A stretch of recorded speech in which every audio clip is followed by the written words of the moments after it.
മാങ്കൂട്ടത്തിനേക്കാൾ കൂടുതൽ ആ അതിജീവിതനോടൊപ്പമാണ്. അവനാണ് ഇര, അവനാണ് വേദനിക്കപ്പെട്ടത്, അവന്റെ ജീവിതമാണ് തകർന്നത്, അവന്റെ കുടുംബമാണ് തകർന്നത്. അവൻ ഇത്രയും കാലം കൊണ്ട് ഒരു മിഡിൽ ക്ലാസ്സിലെ പയ്യനാണ്, അവൻ ഇത്രയും കാലം കൊണ്ട് സമ്പാദിച്ചു വെച്ചതും മറ്റും കല്യാണത്തിനും കുടുംബത്തിനും വേണ്ടി ചെലവഴിച്ചതിന് ശേഷം അവനാണ് വഞ്ചിക്കപ്പെട്ടത്. ഇനി ധന്യാജി, രണ്ടാമത്തെ പോയിന്റ് എന്താ അറിയാമോ? പലരും ചോദിക്കുന്ന ഒരു ചോദ്യമുണ്ട്, എന്തുകൊണ്ട് രാഹുൽ മാങ്കൂട്ടത്തിനെതിരെ പോലെ തന്റെ ഭാര്യയ്ക്കെതിരെ പരാതി കൊടുക്കുന്നില്ല? പല ആൾക്കാർ പറയുന്നുണ്ട് ഭാര്യയ്ക്കെതിരെ കംപ്ലൈന്റ് ചെയ്യേണ്ടത്. എന്താണ് ഇതിന്റെ ക്രൂരമായ തമാശ എന്നറിയാമോ? ഭാര്യയ്ക്കെതിരെ കംപ്ലൈന്റ് ചെയ്യാൻ ഇന്ത്യയിൽ വകുപ്പില്ല. നമ്മൾ കേട്ടാൽ അത്ഭുതപ്പെടും. രാഹുൽ മാങ്കൂട്ടത്തിനെതിരെ പരാതി കൊടുക്കാൻ വകുപ്പുണ്ട്, ഭാര്യയ്ക്കെതിരെ പരാതി കൊടുക്കാൻ വകുപ്പില്ല. അങ്ങനെ ഒരു വകുപ്പ് ഇന്ത്യൻ നിയമത്തിൽ ഇല്ല. ഇതാണ് നമ്മുടെ നാടിന്റെ ഇരട്ടത്താപ്പ്, ഇതാണ് നമ്മുടെ നാടിന്റെ പ്രശ്നം. ഈ രീതിയിലാണ് നമ്മുടെ നാട്ടിലെ നിയമങ്ങൾ വർക്ക് ചെയ്യുന്നത്. അതുകൊണ്ട് ആ പരാതിക്കാരനോടൊപ്പമാണ്, തീർച്ചയായിട്ടും ആ പരാതിക്കാരനോടൊപ്പം, അവനോടൊപ്പം നിൽക്കണം. അവനെ അധിക്ഷേപിക്കരുത്, അവനെ അപമാനിക്കരുത്. ഹി വാസ് റോങ്ഡ്, അല്ലെങ്കിൽ അവനാണ് യഥാർത്ഥത്തിൽ അനീതി നേരിട്ടത്, അവനോടൊപ്പം തന്നെയാണ്. മൂന്നാമത്തെ പോയിന്റ്, എന്തായാലും ഒരു കാര്യം ഇതിലൂടെ വ്യക്തമായല്ലോ. കേരളത്തിലെ മാധ്യമങ്ങൾ 99% മാധ്യമങ്ങളും ഈ പെൺകുട്ടി മാരീഡ് ആണ്, കല്യാണം കഴിച്ചവളാണ്, ഭർത്താവുണ്ട് എന്ന വസ്തുത മറച്ചു വെച്ചു. ഇത് ഞാൻ പറഞ്ഞതുകൊണ്ടാണ് എനിക്കെതിരെ ഏറ്റവും വലിയ ദേഷ്യം. അതുകൊണ്ട് പല മീഡിയയും including all mainstream media അടുത്ത ദിവസം പുതിയൊരു നെറേറ്റീവ് കൊണ്ടുവന്നു, 4 ദിവസമേ കല്യാണം ഉണ്ടായിരുന്നു എന്ന്. ഇവന്റെ പരാതിയിൽ വ്യക്തമായിട്ടുണ്ടല്ലോ, 4 ദിവസം കഴിഞ്ഞും ഇവർക്കിടയിൽ ട്രീറ്റും കാര്യങ്ങളും തന്നെ ഉണ്ടായിരുന്നു. 1 മാസത്തിനകം കല്യാണം ഒഴിഞ്ഞു എന്നാണ് പറയുന്നത്. അങ്ങനെ ഒരു കല്യാണം ഒഴിവുണ്ടെങ്കിൽ ഇപ്പോഴും എങ്ങനെയാ ഭർത്താവെന്ന് വിളിക്കുന്നത്? എന്തൊക്കെ കള്ളമാണ് ആ പെൺകുട്ടി പറഞ്ഞത്! എത്രമാത്രം പച്ച കള്ളമായിരുന്നു പരാതിയെന്ന് വ്യക്തമായി തെളിയുകയല്ലേ? അതുകൊണ്ട് അവനോടൊപ്പം തന്നെയാണ് യഥാർത്ഥത്തിൽ രാഹുൽ മാങ്കൂട്ടത്തിലും ആ പെൺകുട്ടിയും. ഇവനോടാണ് തെറ്റ് ചെയ്തത്. അവിടെയും രാഹുൽ മാങ്കൂട്ടത്തിലിനെ ഇവർക്ക് കല്ലെറിയാൻ കഴിയൂ, കാര്യം ഇന്ത്യൻ നിയമം അതേ അനുവദിക്കുന്നുള്ളൂ. യഥാർത്ഥത്തിൽ ഭർത്താവിനെ വഞ്ചിച്ചു, കാമുകനെ പറ്റിച്ചു, ജയിലിലാക്കാൻ നോക്കി. ആ പെൺകുട്ടിക്കെതിരെ യാതൊരു രീതിയിലുള്ള ആക്ഷൻ എടുക്കാനുള്ള വകുപ്പില്ല. പകരം അവൾക്ക് നിയമപരമായ സംരക്ഷണം നൽകി അതിജീവിത എന്ന് വിളിക്കാനുള്ള ഗതികേടിലാണ് നമ്മൾ. ഇതാണ് ഇന്ത്യൻ നിയമത്തിന്റെ ലോപ്സൈഡ്നെസ്. ഇതിനെതിരെയാണ് നമ്മൾ ഫൈറ്റ് ചെയ്യുന്നത്. ഞാൻ 16 ദിവസം കള്ളക്കേസിൽ ജയിലിൽ കിടന്നു. ഇതേപോലെ എത്രയോ പേര് കിടക്കുന്നുണ്ട്. എന്നെ നിങ്ങൾക്കൊക്കെ അറിയാവുന്നതുകൊണ്ട് നിങ്ങൾ ഒരുപക്ഷെ കവർ ചെയ്ത് കാണും. ഒരുപാട് പേരെ പ്രോപ്പർട്ടി ഡിസ്പ്യൂട്ടിന്റെ പേരിൽ, ഭാര്യയും ഭർത്താവും തർക്കത്തിന്റെ പേരിൽ, അതിർത്തി തർക്കത്തിന്റെ പേരിൽ, കുട്ടികളുടെ കസ്റ്റഡിക്ക് വേണ്ടി അടക്കം ഈസി ആയിട്ട് കൊടുക്കാൻ ഇതിൽ കഴിയും. ഇനി ഇതിന് കൂനിന്മേൽ കുരു എന്ന് പറയുന്ന പോലെയാണ് ശശി തരൂർ സാർ അവതരിപ്പിക്കുന്ന മാരിറ്റൽ റേപ്പ് ബില്ല് കൂടി വന്നാൽ ഉണ്ടാകുക. 10 വർഷം മുമ്പ് എന്നെ റേപ്പ് ചെയ്തു ഈ പെൺകുട്ടി കൊടുക്കുക. അതായത് ഇപ്പൊ യഥാർത്ഥത്തിൽ ഈ അതിജീവിതനെ, അതായത് യഥാർത്ഥ അതിജീവിതനെ ഈ വ്യാജ അതിജീവിതയ്ക്ക് കൊടുക്കണമെങ്കിൽ ഇപ്പം പോലും ഡൊമസ്റ്റിക് വയലൻസ് കൊടുക്കാം, ഇപ്പം പോലും തന്നെ പീഡിപ്പിച്ചു എന്ന് പറഞ്ഞു കൊടുക്കാം, ഗാർഹിക പീഡനം എന്ന് പറഞ്ഞു കൊടുക്കാം. ചുമ്മാ ഒരു കള്ളം എഴുതി കൊടുത്താൽ പോരെ, എന്താ നഷ്ടം? ആർക്കെങ്കിലും തെളിയിക്കാൻ പറ്റൂ? ആർക്കെങ്കിലും തെളിയിക്കാതിരിക്കാൻ പറ്റൂ? ഇതാണ് നമ്മുടെ നാട്ടിൽ നടക്കുന്ന ഏറ്റവും വലിയ നിയമപരമായ തട്ടിപ്പ്. ഈ തട്ടിപ്പാണ് നമ്മൾ തുറന്നു കാണിക്കേണ്ടത്. രാഹുൽ ഈശ്വർ, ഒരു കാര്യം കൂടി ചോദിക്കട്ടെ. താങ്കൾക്ക് ഈ ഒരു കേസുമായി ബന്ധപ്പെട്ട് ഒരുപാട് സ്ഥലങ്ങളിൽ നിന്ന് താങ്കൾ ഒരുപക്ഷെ അപമാനിക്കപ്പെട്ടിട്ടുണ്ടാവാം, പരിഹസിക്കപ്പെട്ടിട്ടുണ്ടാവാം. ഇപ്പോ എന്താ പറയാ, പീഡിപ്പിച്ചവൻ, ഇപ്പൊ ഞങ്ങൾക്കൊക്കെ വന്ന ഒരു കമന്റ് ഇങ്ങനെയായിരുന്നു, വെടി വച്ചവൻ പുറത്ത്, വെടി കൊണ്ടവൻ അകത്ത്, ഇങ്ങനെയൊക്കെ പറഞ്ഞ് ഞങ്ങളൊക്കെ താങ്കൾക്ക് അനുകൂലമായി വാർത്തയിട്ടതിന്റെ ഇതിൽ ഞങ്ങൾ അടക്കം ഒരുപാട് സൈബർ ആക്രമണങ്ങൾ നേരിടേണ്ടി വന്നിട്ടുണ്ട്. താങ്കൾക്കൊപ്പം നിൽക്കുന്നു. അതിന്റെ സത്യാവസ്ഥ അറിയാവുന്നത് കൊണ്ടാണ് ഈ താങ്കൾ അനുഭവിച്ച ഒരു മാനസിക ബുദ്ധിമുട്ട്, അല്ലെങ്കിൽ ഈ ഇപ്പൊ താങ്കൾക്ക് മക്കൾ അടക്കമുള്ള ഒരാളാണ് താങ്കൾ. അപ്പോൾ ഈ അച്ഛൻ ജയിൽ എന്ന് പറയുമ്പോൾ സ്വാഭാവികമായിട്ടും ആ കുട്ടികൾക്ക് മനസ്സിലാകേണ്ട ഒരു പ്രായം അത്രത്തോളം ആയിട്ടില്ല എന്നാണ് ഞാൻ വിശ്വസിക്കുന്നത്. ഈ താങ്കൾ ഈ ഒരു കേസിൽ പൂർണ്ണമായിട്ടും ഈ വിഷയത്തെക്കുറിച്ച് കൃത്യമായി അറിയാവുന്നവർക്കറിയാം താങ്കൾ എന്തിന്റെ പേരിലാണ് അത് വാദിച്ചതെന്നുള്ളതും കാര്യങ്ങളും. താങ്കൾ അനുഭവിച്ച ഒരു മാനസിക വിഷമത്തെ കുറിച്ച് ഒന്ന് പറയാമോ? ആദ്യം തന്നെ ABC മലയാളത്തോട് നന്ദി പറയുന്നു. ധന്യാജി അടക്കമുള്ള മുഖ്യധാര ഡിജിറ്റൽ മാധ്യമ പ്രവർത്തകരോടും, ചില മാധ്യമങ്ങളെങ്കിലും അനുകൂലമായി നമുക്ക് കവർ ചെയ്തിട്ടുണ്ട്, അവരോട് നന്ദി പറയുന്നു. ഇതിന്റെ കാരണം ആരെങ്കിലും somebody should byte the bullet എന്ന് ഇംഗ്ലീഷിൽ പറയും. പൂച്ചയ്ക്ക് മണികെട്ടാൻ ആരെങ്കിലും ഇറങ്ങണം. എനിക്കിപ്പം ഞാൻ പലപ്പോഴും പറയാറ്, ജയിലിൽ എനിക്ക് പുത്തിരിയൊന്നുമല്ല, മുമ്പ് ശബരിമല കേസിലും കിടന്നിട്ടുണ്ട്.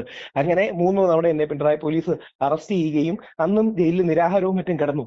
അന്ന് ഞാൻ വെള്ളം കുടിച്ചു, പക്ഷെ ഇന്ന് ഞാൻ വെള്ളം കുടിക്കാതെ പോലും കിടന്നു. അത് എന്താ പറയുക, ഒരു ഗാന്ധിയൻ രീതിയാണ്. നമ്മൾ നമ്മളെ തന്നെ ചലഞ്ച് ചെയ്യുക. അത് ചെയ്യുന്നതിന്റെ റീസൺ എന്താ അറിയാമോ? നാളെ ഞാനത് ചെയ്യുന്നത് സമൂഹത്തിന് വേണ്ടി മാത്രമല്ല. എന്റെ വീട്ടിൽ 2 ആൺകുട്ടികളാണ് വളർന്നു വരുന്നത്.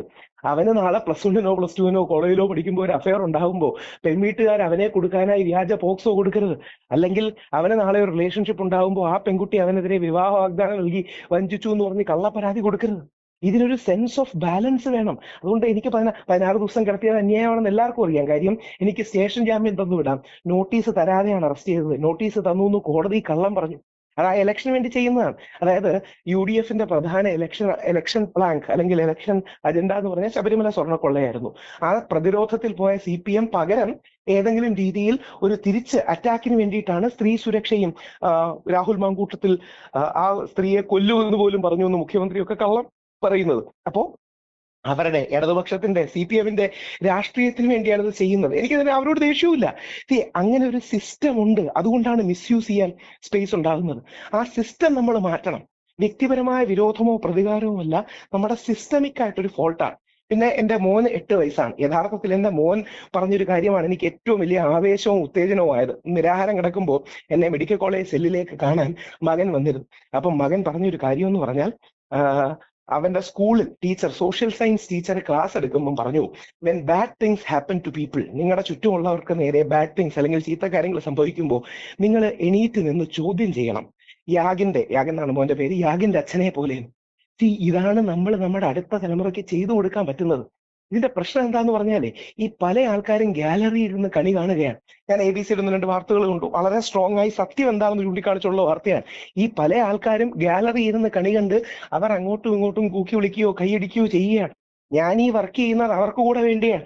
നാളെ നല്ലൊരു ബെറ്റർ നിയമം വന്നാൽ അവർക്ക് കൂടി അനുകൂലമാകും, അല്ലെങ്കിൽ ആ പുരുഷന്മാർക്ക് കൂടി അനുകൂലമാകും, ആ സ്ത്രീകളുടെ വീട്ടിലെ പുരുഷന്മാരും സേഫ് ആകും. അതുകൊണ്ട് നമ്മൾ കുറച്ചുപേര് ഫൈറ്റ് ചെയ്യാൻ ഇറങ്ങണം. ഓൾറെഡി രാജ്യസഭയിൽ മെൻസ് കമ്മീഷൻ അവതരിപ്പിച്ചു. ഞങ്ങളടക്കം വർക്ക് ചെയ്യുന്ന ദീപിക ഭരദ്വാജ് അടക്കമുള്ളവരുടെ ടീമാണ് നാഷണൽ ലെവലിൽ ഏറ്റവും കൂടുതൽ ഇതിനു വേണ്ടി വർക്ക് ചെയ്യുന്നത്. ഓൾറെഡി രാജ്യസഭയിൽ ഒരു ബില്ലായിട്ട് അവതരിപ്പിച്ചു. ഇനി അതിനൊരു പ്രോസസ് ഉണ്ട്, കുറച്ച് സമയം എടുക്കും വിജയിച്ചൊക്കെ വരാൻ. അതേപോലെ നമ്മുടെ കേരളത്തിലും അവതരിപ്പിക്കണം. കാര്യം നാളെ ആർക്കും ഇത് പെട്ടൂടെ. ഇനി ധന്യാജിക്ക് കണക്ട് ചെയ്യാൻ പറ്റുന്ന ഒരു കാര്യം പറയാം. ഞാൻ സ്ഥിരം പറയാറുള്ള ഉദാഹരണമാണ് നമ്മുടെ ദ ഹിന്ദുവിലെ ഗൗരിദാസ് നായർ സാർ. ഏറ്റവും ഞങ്ങളൊക്കെ മീഡിയയിലൊക്കെ വന്നുമ്പോൾ ഏറ്റവും ആദരിക്കപ്പെടുന്ന വ്യക്തിയായിരുന്നു. പുള്ളിക്കെതിരെ ഒരു വ്യാജ പരാതി വന്നു. അതായത് പുള്ളിയുടെ പേര് പോലും പറയാതെ ഒരു സ്ത്രീ ബ്ലോഗ് എഴുതുകയാണ്. താഴെ വേറൊരാൾ വന്ന് പേരെഴുതുന്നു. പുള്ളിക്ക് ഇത് ഹിന്ദു എന്ന് പോലെ, ഹിന്ദുവാണ് ഏറ്റവും വലിയ പത്രം, നമ്മുടെ സൗത്ത് ഇന്ത്യയിലെ പത്രം, ലെഫ്റ്റ് ലിബറൽ ആണ്, പക്ഷെ ഹിന്ദുവാണ് ഏറ്റവും സ്റ്റേച്ചറുള്ള പത്രം, സ്വാതന്ത്ര്യ സമര കാലത്തോടുള്ള പത്രം. ഹിന്ദുവിന്റെ ഏറ്റവും പ്രൊഫൈലുള്ള വ്യക്തിയായിരുന്ന അദ്ദേഹത്തിന്റെ ജീവിതം അതോടുകൂടി തീരുകയാണ്. നമുക്കിതിനൊരു അവസാനം ഉണ്ടാക്കേണ്ടത് എത്ര പേർക്കെതിരെയാണ്. ഇപ്പൊ ശ്രീ ദിലീപിനെതിരെ കോടതി. ശ്രീ ദിലീപിന്റെ കേസിൽ ഞാൻ തമാശയ്ക്ക് പറയാറുണ്ട്, ശ്രീ ദിലീപ് കേട്ട ചീത്തയെക്കാട്ടി കൂടുതൽ ഞാനാണ് കേട്ടിട്ടുള്ളത്. ബോബി ചെമ്മണ്ണൂറിന്റെ കേസിൽ ബോബി ചെമ്മണ്ണൂറിനെതിരെയല്ല എനിക്കെതിരെയാണ് പരാതി വരുന്നത്. അല്ലെങ്കിൽ നമ്മുടെ റിനി പരാതി എനിക്കെതിരെയാണ് കൊടുക്കുന്നത്, രാഹുൽ മാങ്കൂട്ടത്തിനെതിരെയല്ല. ഇതിന്റെ കാരണം എന്ന് പറയുന്നത്, ഇവർ ഇത് പറയുന്നത് ഒരു നെറേറ്റീവ് ബിൽഡിംഗ് ആണ്. അല്ലെങ്കിൽ ഈ പരാതിയിലൂടെ അവർ അറ്റൻഷനും സാമൂഹിക ശ്രദ്ധയും സിമ്പതി കാർഡും ഒക്കെയാണ് പ്രതീക്ഷിക്കുന്നത്. അപ്പൊ ഇവരുടെ പരാതിയുടെ ബലൂൺ ഞാൻ ചെറിയൊരു മുട്ടുസൂചി എടുത്തങ്ങ് കുത്തി പൊട്ടിക്കുമ്പോൾ എന്നോടുണ്ടാകുന്ന ദേഷ്യമാണ്. അതാണ് മീഡിയയുടെ ഒരു വിഭാഗത്തിനും എന്നോടുള്ള ദേഷ്യം. നാളെ ഈ മീഡിയക്കാർ മനസ്സിലാക്കേണ്ടത്, മീഡിയക്കാർക്ക് ഒരു പ്രശ്നം വന്നാലും കൂടെ ആരും നിൽക്കില്ല എന്നുള്ളതാണ്. ഇതിന്റെ കാര്യം എന്ന് പറഞ്ഞാൽ നമ്മൾ സത്യത്തിന്റെ പേരിൽ പോകണം. എനിക്കെതിരെ റിപ്പോർട്ടർ ഒരുപാട് വാർത്ത ചെയ്തു, പക്ഷെ നാളെ തിരിച്ച് മുമ്പും ഡോക്ടർ അരുണിനെതിരെ വ്യാജ പരാതി വന്നപ്പോൾ ഏറ്റവും ശക്തമായി പ്രതികരിച്ചതും അരുണിനെക്കാട്ടി ശക്തമായി പ്രതികരിച്ചത് ഞാനാണ്. അത് വേറൊന്നും കൊണ്ടല്ല. ഇനി നാളെ എന്നെ കള്ളക്കേസിൽ കുടുക്കിയ പോലീസുകാർക്കെതിരെ വ്യാജ പരാതി വന്നാൽ പോലും 100% അവരോടൊപ്പം നിൽക്കും. കാര്യം നമ്മൾ TV-യിൽ ഇരുന്ന് ചീത്ത വിളിച്ച് തീർക്കുക, അങ്ങോട്ടും ഇങ്ങോട്ടും വേണമെങ്കിൽ 2 തെറി പറയുക. കള്ളക്കേസ് കൊടുത്തു തുടങ്ങി അതിൻ്റെ ഒരു അവസാനം ഇല്ല. കാര്യം ഞാൻ എന്നെ അറസ്റ്റ് ചെയ്ത പോലീസ് അധികാരികളോട് ചോദിച്ചു, സാറേ എല്ലാ കാലത്തും ഈ അധികാരം നിൽക്കില്ലല്ലോ, നാളെ CPM വരും, ചിലപ്പോൾ BJP വരും, അല്ലെങ്കിൽ ആപ്പ് വരും, വേറൊരു പാർട്ടി വരും. എല്ലാ കാലത്തും നമുക്ക് ഇങ്ങനെ കള്ളക്കേസ് എടുത്തു കഴിഞ്ഞാൽ പിന്നെ അതിന് അവസാനമില്ല. അവിടെയാണ് എന്റെ ഏക വിഷമം. കോടതികൾ കുറെ കൂടെ സ്ട്രോങ് ആയ സ്റ്റാൻഡ് ഇത്തരം വിഷയങ്ങളിൽ എടുക്കണം. കാര്യം കള്ളക്കേസുകൾ കണ്ടാൽ നമുക്ക് അറിയാൻ പറ്റും. ഉദാഹരണം, രാഹുൽ മാങ്കൂട്ടത്തിനെതിരെ ബാംഗ്ലൂരിൽ നിന്ന് വന്ന പരാതി, ബഹുമാനപ്പെട്ട കോടതി പറഞ്ഞല്ലോ പരാതിയിൽ സംശയമുണ്ടെന്ന്. എന്തുകൊണ്ടാണ്? നമുക്കത് വായിക്കുമ്പോൾ, അല്ലെങ്കിൽ അതിന്റെ സ്ട്രക്ചർ, ഘടനാപരമായ കാര്യങ്ങൾ വരുമ്പോൾ, ഫാക്ട്സ് വേറെയൊന്നും ഇല്ലാത്തപ്പോ, തെളിവ് വേറെയൊന്നും ഇല്ലാത്തപ്പോ ചുമ്മാ അങ്ങ് തെള്ളുകയാണ്. സിദ്ദിഖിനെതിരെ വ്യാജ പരാതി, എത്രയോ ശ്രീ ഇടവേള ബാബുവിനെതിരെ വ്യാജ പരാതി. ഇതിന്റെ പ്രശ്നം എന്ന് പറഞ്ഞാൽ, ദേഷ്യം തീർക്കാൻ നമ്മൾ കോടതിയോ നിയമത്തെയോ മിസ്യൂസ് ചെയ്യരുത്. അത് ഇടതുപക്ഷവും ചെയ്യരുത്, വലതുപക്ഷവും ചെയ്യരുത്, മധ്യപക്ഷവും ചെയ്യരുത്. ഈ ഒരു നന്മയിലേക്ക് നമ്മുടെ ജനതയെ കൊണ്ടുവരണം. എനിക്ക് ഒരു സന്തോഷം കൂടിയുണ്ട്. എനിക്ക് 16 ദിവസം ജയിലിൽ കിടന്നു എന്നുള്ള സത്യമാണ്. പക്ഷേ ഞാൻ അവിടെ കണ്ട 95% പോലീസുകാരും 95% പോലീസുകാരും വ്യക്തിപരമായി വന്നു, സപ്പോർട്ട് അറിയിച്ചു. ബാക്കിയുള്ളവർ കാണാതെ കൂടെ നിന്ന് സെൽഫി എടുത്തു. എന്നിട്ട് പറഞ്ഞു, പിന്നെ എപ്പോഴെങ്കിലും നിങ്ങൾ ഇറങ്ങിയിട്ട് ഞങ്ങൾ ഇട്ടോളാമെന്ന്. 2 പോലീസുകാര് എനിക്ക് അനുകൂലമായി സ്റ്റാറ്റസ് ഷെയർ ചെയ്തു.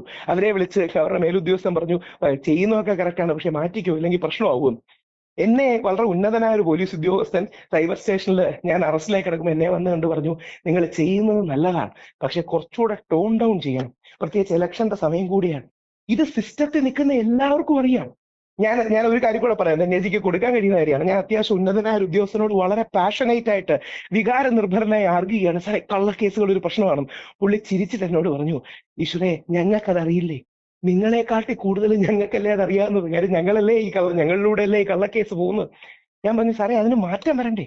പുള്ളി പറയണ്ടേ, ഞങ്ങൾക്ക് എന്ത് ചെയ്യാൻ പറ്റും, പോലീസുകാർക്ക് വെച്ച് ചെയ്യാനല്ലേ പറ്റൂ.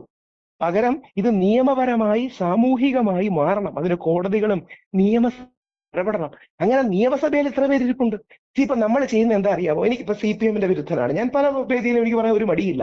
അപ്പൊ CPM ഒരു MLA-ക്കെതിരെ കേസ് വന്നാൽ അത് ശരിയോ തെറ്റോ സത്യമോ കള്ളവോ എന്ന് നോക്കാതെ ഞാൻ CPM ആക്രമിക്കാൻ ഒരു വടിയായി ഉപയോഗിക്കും. മറുഭാഗത്ത് BJP-ക്കെതിരെയോ കോൺഗ്രസിനെതിരെയോ വന്നാൽ CPM-കാർ ഉപയോഗിക്കും. ഇത് നമ്മുടെ സഹോദരനെതിരെ ഒരു കള്ളപ്പരാതി വന്നാൽ, നമ്മുടെ മകനെതിരെ ഒരു കള്ളപ്പരാതി വന്നാൽ അവൻ ഈ ചീത്ത കേൾക്കേണ്ടി വരുമ്പോ എന്തുമാത്രം വേദനയായിരിക്കും ഉണ്ടാകുക. നമ്മളെന്ന രാജ്യത്തിന്റെ, നമ്മളെന്ന നാടിന്റെ അടിസ്ഥാന മനുഷ്യത്വവും സത്യസന്ധതയും നഷ്ടപ്പെടുക. എല്ലാരും കള്ളമാണെന്ന് അറിഞ്ഞുകൊണ്ടാണ് പല കള്ളങ്ങളും പറയുന്നത്. അതാണ് ഈ എൽദോസ് കുന്നപ്പള്ളിയുടെ കാര്യം ഞാൻ പറയുന്നത്. CPM-കാർക്കും BJP-കാർക്കും അറിയാം എൽദോസിനെതിരെ പരാതിക്ക് ഒരു മെറിറ്റും ഇല്ല. ഇത് കോടതിയുടെ പരാമർശങ്ങളുണ്ട്. മുകേഷിനെതിരെയുള്ള കാര്യം. അപ്പൊ നമ്മൾ എന്ത് ചെയ്യുമെന്ന് പറഞ്ഞാൽ ഈ കേസുകൾ ഉപയോഗിച്ച് നമ്മുടെ മനസ്സിലെ വിരോധം തീർക്കും. ഞാനത് പറയുന്നതിന് എനിക്ക് യാതൊരു മടിയില്ല. എനിക്ക് ശ്രീ പിണറായി വിജയൻ അവർകളെ ഇഷ്ടമല്ല, അത് വ്യക്തിപരമായിട്ടൊന്നുമല്ല, നയപരമായി ഇഷ്ടമല്ല. അദ്ദേഹത്തിന്റെ ഗവൺമെന്റ് തോക്കണമെന്ന് ആഗ്രഹിക്കുന്ന വ്യക്തിയാണ്. പക്ഷേ നാളെ അദ്ദേഹത്തിനെതിരെയോ അദ്ദേഹത്തിന്റെ കുടുംബത്തിനെതിരെയോ അദ്ദേഹത്തിന്റെ മകനെതിരെയോ കള്ളപ്പരാതി വന്നാൽ നമ്മൾ അതിനെ ഇട്ടിങ്ങനെ എരുതിയിൽ എണ്ണ ഒഴിക്കരുത്.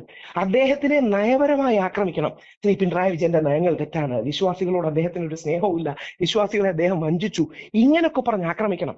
നാളെ അദ്ദേഹത്തിന്റെ മകനെതിരെ ഒരു വ്യാജ പരാതി വന്നാൽ അദ്ദേഹം ചെയ്യുന്നതിനേക്കാൾ കൂടുതൽ ശക്തിയോടെ നമ്മൾ ഡിഫെൻഡ് ചെയ്യണം. കാര്യം നാളെ എന്റെ വീട്ടിൽ 2 മക്കളുണ്ട്, നിങ്ങളുടെ വീട്ടിൽ 2 മക്കളുണ്ട്, നാളെ അവർക്കെതിരെയും കള്ളപ്പരാതി വരും. ശ്രീ ദിലീപിനെയോ ഉമ്മൻചാണ്ടിയോ നിവിൻ പോളിയോ സിദ്ദിഖിനെയോ കള്ളപ്പരാതി കുടുക്കി അകത്തിടാൻ പറ്റുമെങ്കിൽ നമ്മുടെ മക്കൾ സേഫാണോ? അതുകൊണ്ട് ഞാൻ പലപ്പോഴും പറയുന്നുള്ളൂ, ഞാൻ ഇത് ചെയ്യുന്നത് എന്റെ വീട്ടിൽ വളർന്നു വരുന്ന 2 മക്കൾക്ക് വേണ്ടിയാണ്. ശ്രീ ദിലീപിനെ 85 ദിവസം ജയിലിൽ കിടത്താമെങ്കിൽ, മറ്റൊരു കേസിലാണെങ്കിലും ഷാറൂഖ് ഖാന്റെ മകനെ 26 ദിവസം ജയിലിൽ കിടത്താമെങ്കിൽ നമ്മുടെ മക്കൾക്കൊക്കെ എന്ത് സേഫ്റ്റി ഉണ്ട്? ആലോചിച്ച് നോക്കുക. ഷാറൂഖ് ഖാന്റെ മോനെയും ദിലീപിനെയും അടക്കം കള്ളക്കേസുകളിൽ കുടുക്കി. കാര്യം കള്ളക്കേസ് കോടതിക്കൊന്നും കോടതിയെ പറയുന്നില്ല, പക്ഷെ നമ്മുടെ സിസ്റ്റത്തിനൊന്നും ഒരു പ്രശ്നമല്ല. പോലീസുകാർ വന്ന് കള്ളം പറയുന്നത്, പ്രോസിക്യൂട്ടേഴ്സ് വന്ന് കള്ളം പറയുന്നത് നമ്മുടെ സിസ്റ്റത്തിൽ ആർക്കും ഒരു പ്രശ്നമല്ല. അത് ഞാൻ ആരെയും കുറ്റം പറയില്ല, എന്റെ അഡ്വക്കേറ്റ്സിനെ വെച്ച് തന്നെ പറയുക.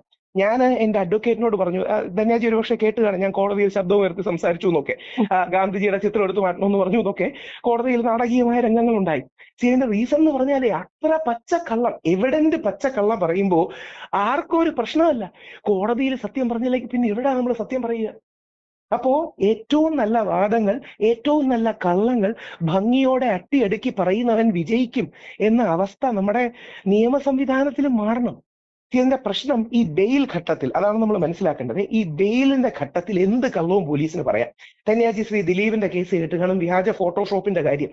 ഈ വ്യാജ ഫോട്ടോഷോപ്പ് എടുത്ത പോലീസുകാർക്കെതിരെ ആക്ഷനാണ് എടുക്കേണ്ടത്.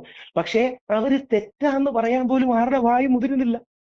അതായത് കള്ള ഫോട്ടോഷോപ്പ് ഉണ്ടാക്കുകയാണ്. ഇനി AI-യുടെ കാലമാണ്. ഒരു ചിത്രം ഉണ്ടാക്കാനോ വീഡിയോ ഉണ്ടാക്കാനോ എന്തെങ്കിലും പാടുണ്ടോ? ഒന്ന് ആലോചിച്ച് നോക്കിയേ, നാളെ പോലീസ് വേറെ ഏത് കേസിലും ഒരു AI വീഡിയോയോ AI ഫോട്ടോ ഉണ്ടാക്കി, എന്നിട്ട് പോലീസ് കോടതി സമർപ്പിക്കുകയാണ്, ഞങ്ങൾക്ക് പ്രധാനപ്പെട്ട ഒരു വീഡിയോ ചിത്രം സാമൂഹ്യ മാധ്യമങ്ങളിൽ നിന്ന് ലഭിച്ചിട്ടുണ്ട്, അതുകൊണ്ട് ഇയാൾക്ക് 4 ആഴ്ചയോ 5 ആഴ്ചയോ ജാമ്യം കൊടുക്കരുത് എന്ന് പോലീസിന് ഈസിയായി വാദിക്കാൻ പറ്റില്ലേ? ശ്രീ ദിലീപിന്റെ ഫോട്ടോഷോപ്പ് വളരെ നിലവാരം കുറഞ്ഞ, അതായത് 8 വർഷം മുമ്പായിരുന്നല്ലോ, ഇത്ര അഡ്വാൻസ്ഡ് അല്ലാത്തതുകൊണ്ട് നിലവാരം കുറഞ്ഞ, സ്റ്റാൻഡേർഡ് ഇല്ലാത്ത ഫോട്ടോഷോപ്പ് ആയിരുന്നു. ഇന്ന് എത്ര വിദഗ്ധമായി, എനിക്ക് തന്നെ അത്ഭുതം തോന്നുന്ന രീതിയിൽ എന്നെ കുറിച്ച് 1-2 AI വീഡിയോ ഞാൻ കാണുകയുണ്ടായി. ഉദാഹരണം ധന്യാജി കണ്ടു കാണും, ഞാൻ വെള്ളം കുടിച്ചുകൊണ്ടിരിക്കുന്ന ഒരു ഫോട്ടോ ഒരു മുഖ്യധാരാ മാധ്യമം കൊടുത്തു, അത് AI ആണ്.